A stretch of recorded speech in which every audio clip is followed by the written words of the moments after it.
Hey everyone, welcome to my channel. If you're new here, this is essentially a collector's channel where I review collectibles, mainly action figures. It is a new channel, so I would appreciate any likes or subscriptions to help it grow.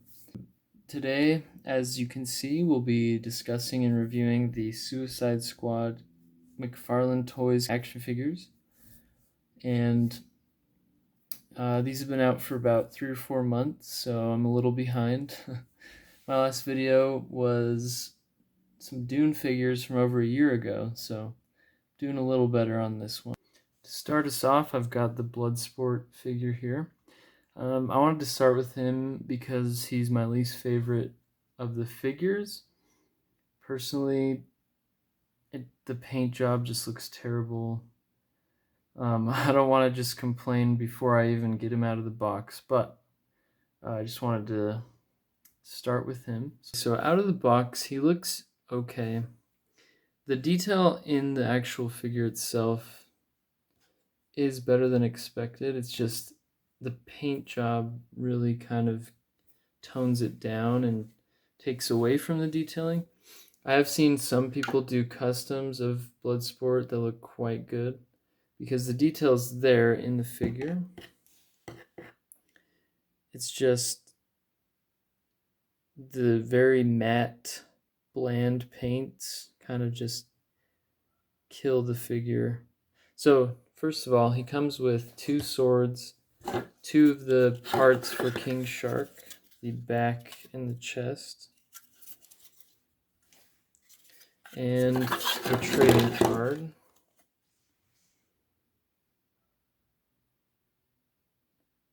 Which I prefer the cards that show pictures of either the actor or the comic much more than the figures themselves. They started doing more recently just pictures of the action figure, which, you know, we can take those. We have the figure now. So I much prefer the cards with the actor, like in this case.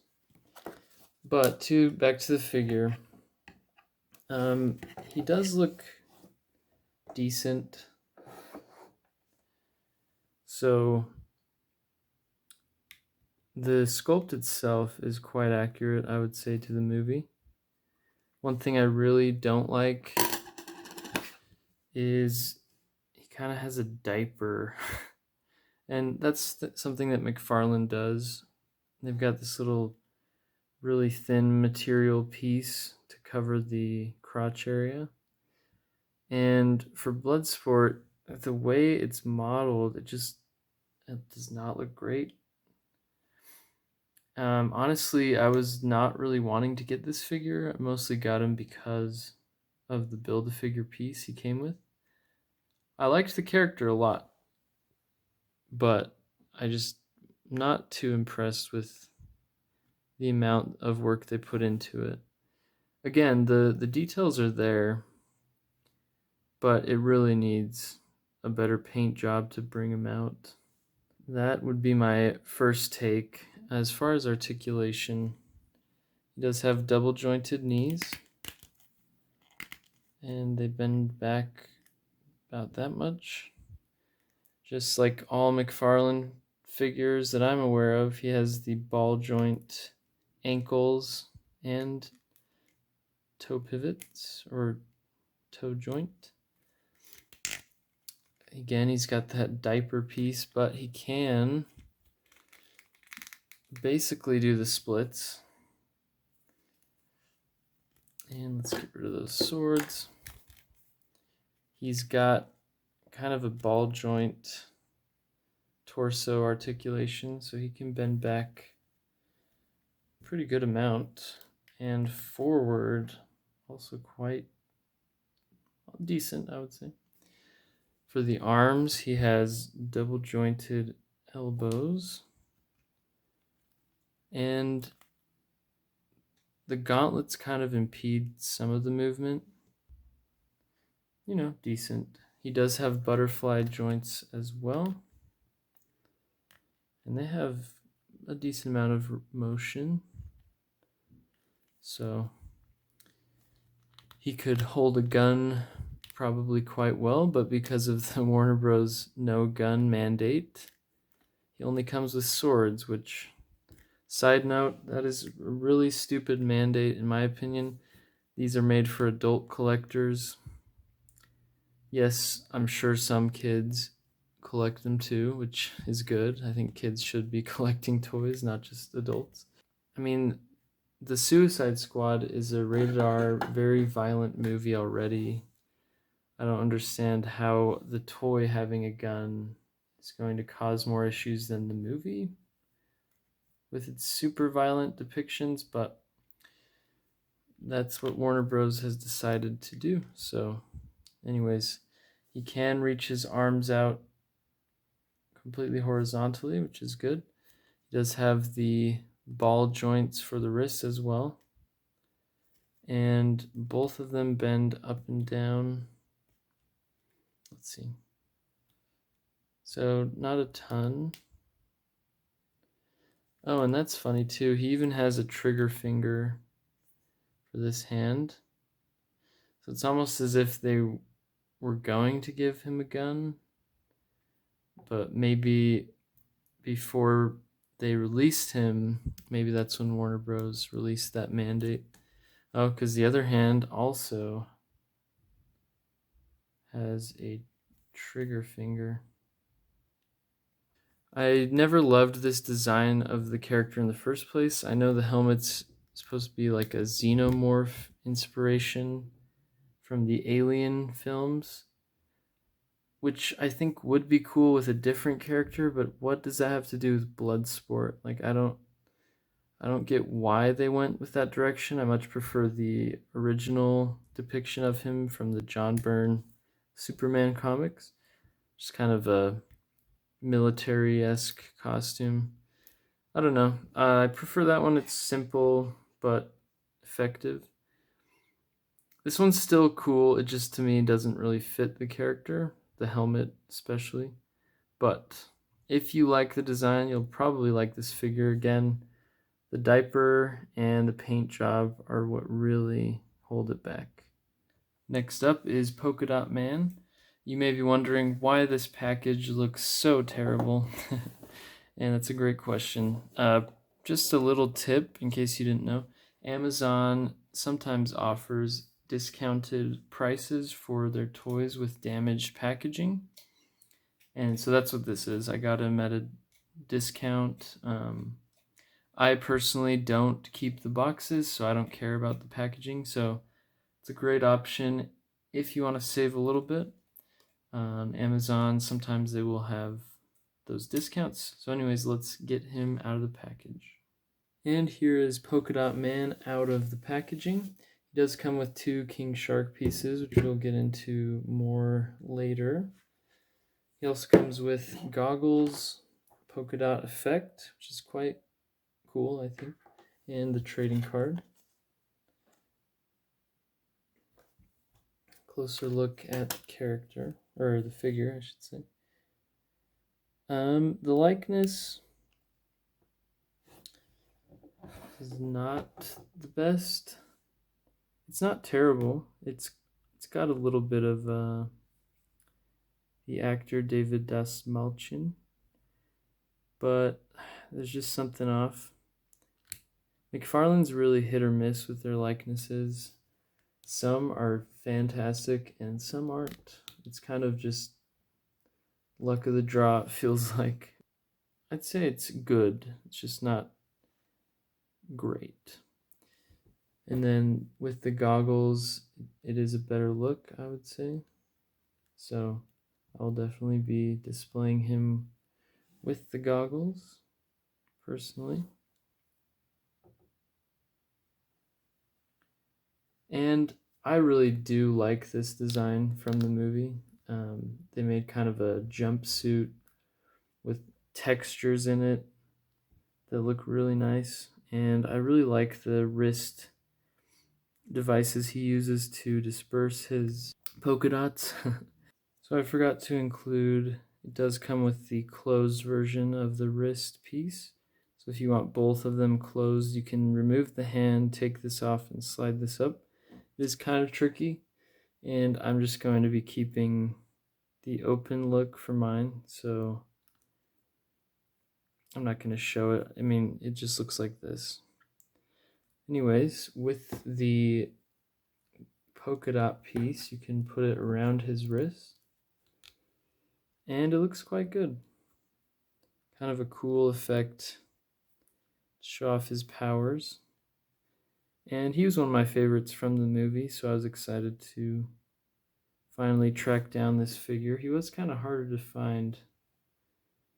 I think a lot of people wanted this one particularly, but quite good. He also suffers from the diaper look, unfortunately. It's just the shape, it just looks like it's sagging, the diaper looking piece, and it's just unfortunate. If they kind of tightened that up, it would look a lot better. But the design of the suit is great. I love the tan boots, kind of combat boots almost. One thing that is annoying is he can barely move his ankles. He can move them back fine, but almost nothing forward. He has the toe pivots, but you're not going to get much articulation going forward. He also has double jointed knees, and they are almost parallel his thigh to his calf, so quite good there. Double jointed elbows, bicep swivel, butterfly joints. His arms extend horizontally, and even you can bring him up a little bit. Butterfly joint has quite a bit of motion, and his elbows bend really well, better than Bloodsport, it looks like. As far as the head, there's not a ton of motion here. You can look up that much, which is not much at all. Down that much. And you can kind of twist his neck like that from side to side. But the head, not a lot of articulation going on. But overall, you know what? Maybe it's with the goggles, but the face sculpt is growing on me. I can kind of see the actor there. So overall, definitely like this one more than Bloodsport. But it does have flaws. Same diaper thing. The ankle pivots are not great. And the head articulation is not great. Other than that, excellent figure. Okay, we've got Peacemaker here. And in the package, he looks really good. You may be wondering why I just have King Shark's arms to review. Well, trust me, John Cena is in this frame. You just can't see him. Sorry, I couldn't resist. So we've got Peacemaker here, and he looks quite good. One thing you'll notice is the diaper thing does not look as bad for him. It doesn't like droop or sag. I don't know. It doesn't look like a diaper as much. So that's a plus already. Fortunately, again, the stupid mandate to where he can't have any of his guns, only the sword that he uses for about 2 minutes in the movie. But it's still a cool looking sword. It's got the dove etched in there, just like his chest symbol. So that's a cool little touch there. He does look quite a bit like John Cena with the helmet. So they did a good job there. It's not 100%, but it's better than Polka Dot Man's likeness, I would say. There we go. So you can see likeness. One thing that's scary, it's just got like this little head chunk that sticks out from under the helmet. I'm sure you could cut that pretty easily with an X-Acto knife, which is what I plan on doing, but you know, it looks terrible if you look at him from behind. but I will not be posing him from behind, so it's fine. As far as articulation, we'll start with the head. He can look up quite a bit. So he looks up that much, down that much. There's straight on view. He can tilt side to side quite a bit. Wow, a lot. He can rotate 360 degrees. So very good head articulation, miles ahead of the Polka Dot Man. Trying to tell if he has butterfly joints. If he does, they're very limited. They don't move much. So that's disappointing. Barely any butterfly joints if he does have them. He can bend forward that much and backward quite a bit. And it looks like he's got a separate piece under his torso, the same material, so looks like he's got an undershirt going on. But it does feel like another ball joint situation, so he can tilt from side to side as well. Let's see, he cannot do the split like Bloodsport. He can do the full arm extension. Actually, he can't do the splits without the leg falling off. That's not broken, luckily. It's just snapped out of the socket. But you want to be careful because there is potential there for breaking. So I was able to snap that back in quite easily. But again, he is more limited with his upper leg movements. He does have the double jointed knees. And let's see how much those go back. Quite good. Double jointed elbows as well. And he has quite a bit of motion there. It does look quite weird. For some reason with him, maybe it's because his arms are so big. They look almost disconnected when you do that. So you can move them quite a bit, but the look of the figure is kind of compromised somewhat. There is some nice texturing going on with the chest, or the shirt, I should say. I'm going to try to show that with the camera. There we go. So that is something that McFarlane's been doing very well, is this texturing. There's a different, smoother pattern there, which is a nice contrast. And they've really got the details of the suit in there, the metal shoulder pieces. And I really do like that they went with the comic accurate suit for him. It does look kind of ridiculous, but I think that fits quite well for the character. I thought John Cena did a great job at portraying complete jerk, but he was funny at times, so I thought he was quite good in the role. The boots look all right. He's got those ankle pivots as always. They look quite noticeable. They don't hide them at all for this figure, but that does give more motion. So better than Polka Dot Man's motion, but don't look quite as good. He's got the same toe articulation. And so yeah, overall, I'm really liking this figure. It's a great representation of John Cena as Peacemaker, and the show is coming out in a month or two, January, I believe. So if you're excited for the show, it's a great figure to pick up. And finally, we have Harley Quinn. Margot Robbie does an excellent job as Harley Quinn, and I think they captured the likeness quite well. We'll see in a minute here. One thing that really bugs me is they went with the dress from the movie instead of her amazing jumpsuit, tactical suit type costume from the beginning of the film. That look for her is the best we've had in any of the movies.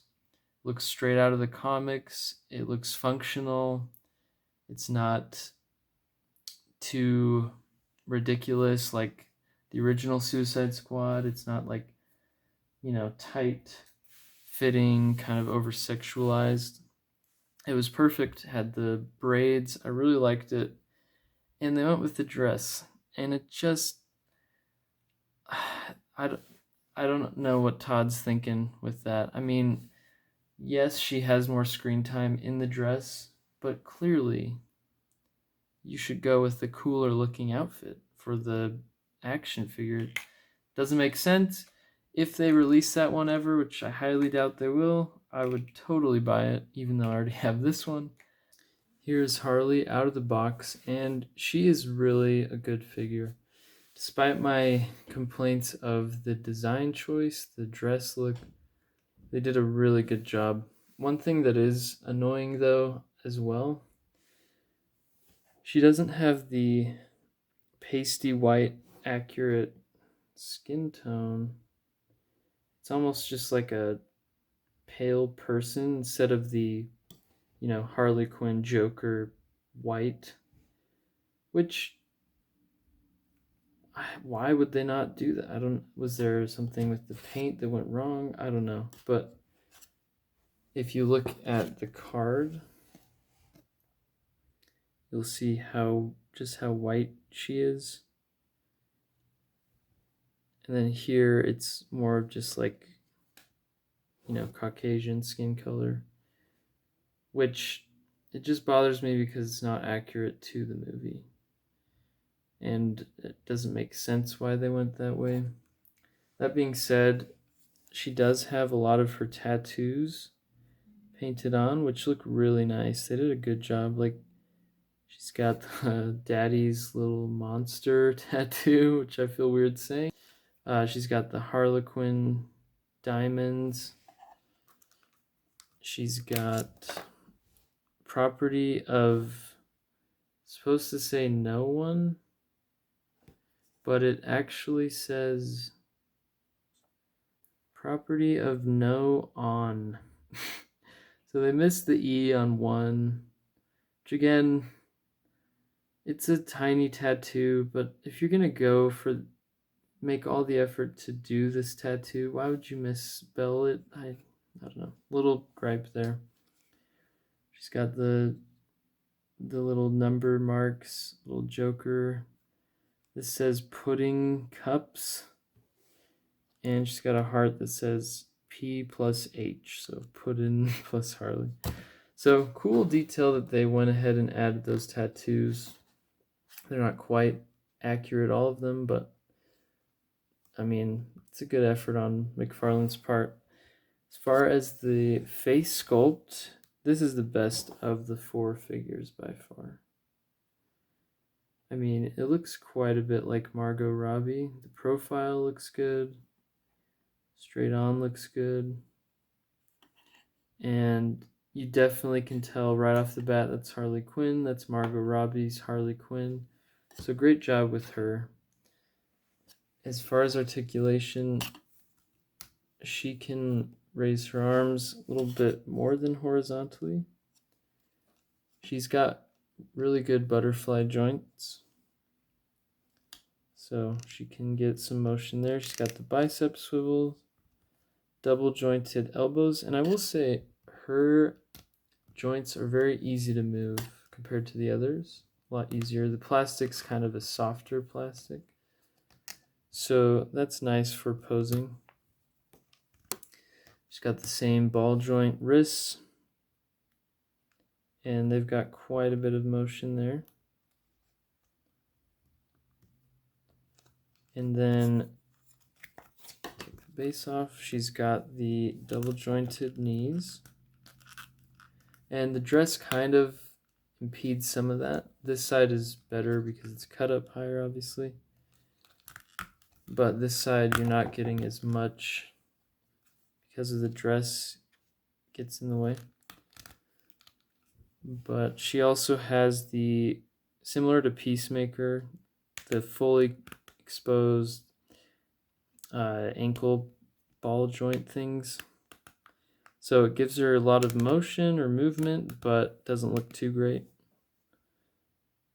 If you've got it standing kind of far away, it's harder to tell, but she's also got the toe articulation, so her articulation is quite good. She comes with javelin, which, spoiler alert, would have loved to see more of Javelin before he was violently killed. I thought Flula Borg did a great job with his very small role.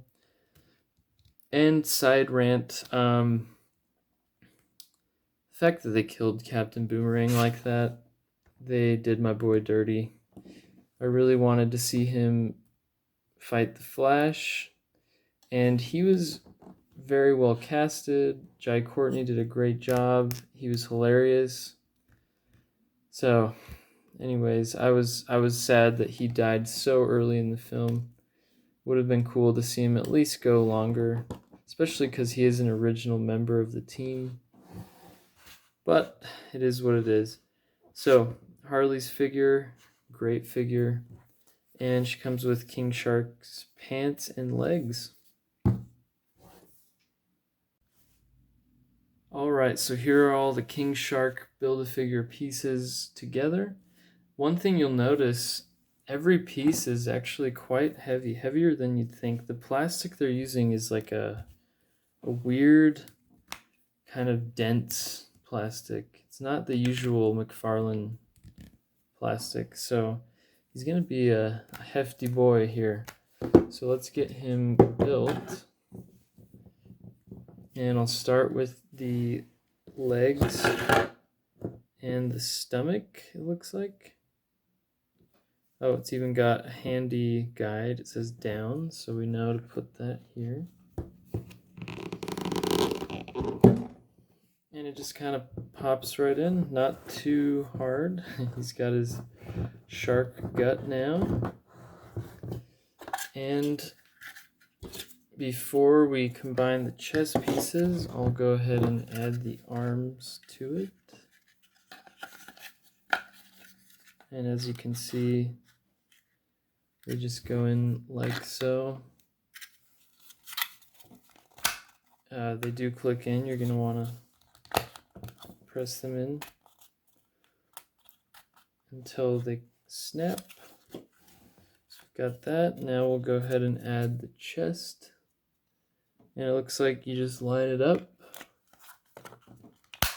and it clicks in as well.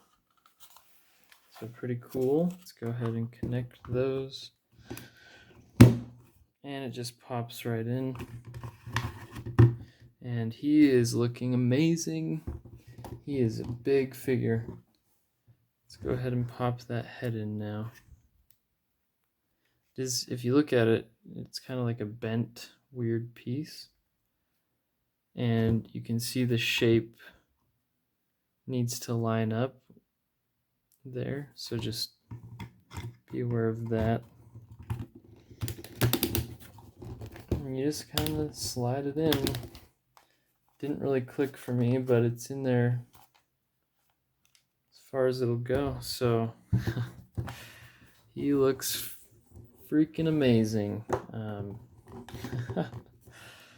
He looks just like the movie, and I believe the scaling will be accurate. We'll take a look at that in a minute, but as far as King Shark himself, he is a dense figure. Recently I reviewed the Sauron Build-A-Figure from the Diamond Select Lord of the Rings. He is quite a bit taller than King Shark, I believe, but King Shark definitely outweighs him. He's heavier than the Dark Side McFarlane Mega figure by far. So it's fitting. He's a chunky boy, but he is dense. But as far as articulation, the pants kind of impede quite a bit of his leg articulation. So you want to be careful. It's kind of a stretchy plastic, but it does feel like it could rip if you push it. So be careful there. He's got toe articulation. He doesn't have the usual McFarlane ball jointed ankles. He's just got like these kind of older style, just traditional, I guess you could call it. And he does have ankle pivots, so you know what? I wish they would just do this for all their figures. I love ankle pivots. I don't like the ball things they do. So in that regard, they're doing better with King Shark. He does go out about that much before it starts to feel tense, and I don't want to rip those jeans. So as far as the arms, kind of already saw, but they do extend completely. He does not have double jointed elbows, just single joint. And the wrists, they just bend up and down. So they don't look amazing. They do rotate, similar to the ankles, so that's nice. You get some better posing that way. He does not have bicep swivels or butterflies, but I think it serves the character well enough, the articulation. So he does rotate below the stomach, so you can tilt about that much. Wow, quite a bit actually. And then above the stomach, the chest ball joint piece. So with both of those, he can go back a ways as well as forward quite a bit. And for the head, he can move around, so he can move down quite a bit, more than I thought, and up. And then of course his mouth is also articulated, just kind of stuck in there. But he does open his mouth, so you can have him chomping on something. And that is a nice touch. I'm glad they did the articulation there. Wow, I'm impressed with the scale. Usually the female characters, they don't actually scale that well compared to the male. Usually they're the same height, which depending on the character might be fine, but I'm glad with Harley they scaled her to be a little bit shorter, as it is more accurate. And honestly, they look awesome together. Really pleased with the 5 figures together. Overall, great wave from McFarlane. I would really have liked to see more characters from the film. I would have loved a Rick Flag figure, Captain Boomerang. Again, they did my boy dirty. Still hurts. Would have loved to see Ratcatcher too. I'm surprised they didn't include her. She was a standout as well. So if they did another wave, I would pick it up. It doesn't look like they're going to, but they should have, in my opinion. Anyways, let me know what you guys think in the comments. Have you picked these figures up? Will you pick them up? And what kind of videos would you guys like to see in the future? I've got some ideas moving forward. Definitely be more of a focus on McFarlane, DC Multiverse toys, and Star Wars Black Series. I'll be doing some reviews of those in the future. I've also got some ideas for other collectibles, so let me know if you guys have any ideas or things you want to see. And there's a good chance I collect it, or I'm thinking about collecting it, so let me know. And again, if you like the video, if you like action figures, collectibles, please consider subscribing and liking this video so I can share this with more people. Thank you so much for watching, and hope you have a great day or night. Bye.